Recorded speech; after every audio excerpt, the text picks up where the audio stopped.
মধ্যপ্রাচ্যে ফিলিস্তিনের গাজা থেকে শুরু করে ইরান, লেবাননের হিজবুল্লাহ ও ইয়েমেনের হুতিদের সঙ্গে সংঘাতে জড়িয়ে পড়েছে ইসরায়েল।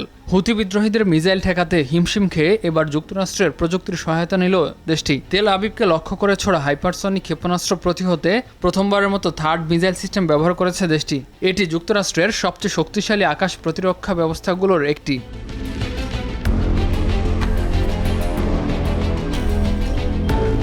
জানা যায়, শুক্রবার ইয়েমেন থেকে আসা হুতিদের ব্যালিস্টিক ক্ষেপণাস্ত্র ঠেকাতে প্রথমবারের মতো বন্ধু দেশ যুক্তরাষ্ট্রের কাছ থেকে পাওয়া থার্ড ব্যবহার করেছে ইসরায়েল। শনিবার এক প্রতিবেদনে এ তথ্য নিশ্চিত করেছে Times of Israel.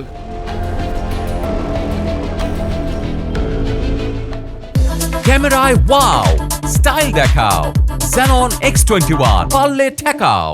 Terminal high altitude area defence system হুতিদের ছোড়া ক্ষেপণাস্ত্র আটকাতে ব্যবহার করা হয়।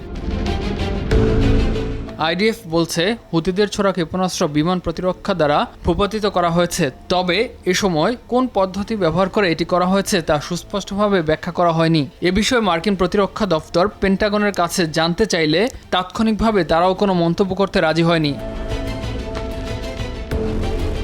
যুক্তরাষ্ট্রের থার্ড ডিফেন্স সিস্টেমটিতে আছে অত্যাধুনিক রাডার, রয়েছে শত্রুপক্ষের ছোড়া ক্ষেপণাস্ত্র, রকেট বা যুদ্ধ বিমান ধ্বংসের সক্ষমতাও। নিজের 150 থেকে 200 কিলোমিটারের মধ্যে আসা ব্যালিস্টিক ক্ষেপণাস্ত্র নিমিষেই ধ্বংস করতে পারে এটি। ইমতিয়াজ আহমেদ, RTV।